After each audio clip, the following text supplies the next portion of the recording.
Friends, हमें तो आज दिन तक यही बताया गया है कि ये चमार जाति चमड़े का काम करती थी और मरे हुए जानवरों की खाल निकालकर चमड़े का काम किया करती थी।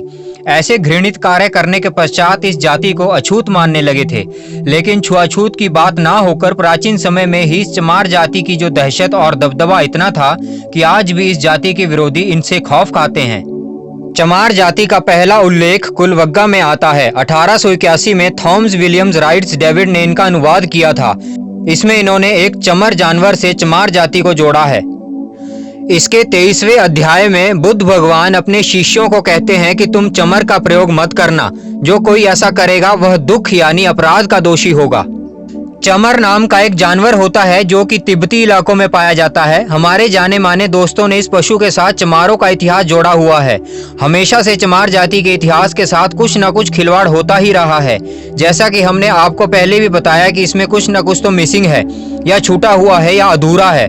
आपने चमर नाम तो सुना ही होगा और देखा भी होगा। शायद कईयों ने सुना ना हो, देखा जरूर हो, क्योंकि ये तिब्बती इलाकों में पाए जाने वाला याक होता है। जी हाँ, यही याक भगवान शिव का वाहन भी है। तिब्बती बैल भी इसे कहते हैं। यह याक राजा महाराजाओं की शान शौकत का प्रतीक होता था। इन्हीं महान व्यक्तियों को चमर कहते थे, जो आगे चलकर काफी समय बीतने पर चमार कहलाने लगे। यह तो आपको पता ही है कि मौर्य वंश का सबसे बड़ा विश्व विख्यात शक्तिशाली योद्धा और भारत का सबसे शक्तिशाली सम्राट होने का श्रेय महान सम्राट अशोक जी को जाता है।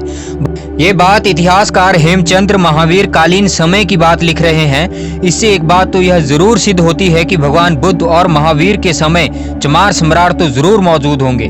और दूसरी महत्वपूर्ण बातें यह थी कि 12वीं शताब्दी में जब हेमचंद्र इतिहास लिख रहे थे तब तक भी चमार एक प्रतिष्ठित कम्युनिटी थी। यहाँ पर ध्यान दिया योग्य बातें हैं कि नागवंश भी चमार का ही वंश है। इसके अलावा तमिल साहित्य में भी चमार का उल्लेख है।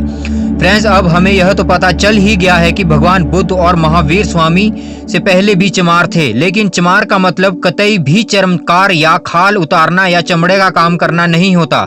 असली इतिहास ना जानने के कारण चमार भाई अपने आप को ही घृणा की दृष्टि से देखने लगे और अछूत समझने लगे। चमार का शब्दार्थ अमीर, प्रतिष्ठित और राजा महाराजा होता है, जिसे चमार कहते हैं। कुछ ज्यादा ही चालाक लोगों ने इस चमार शब्द को चमड़े से जोड़ दिया और चमार शब्द को अछूत करार दे दिया।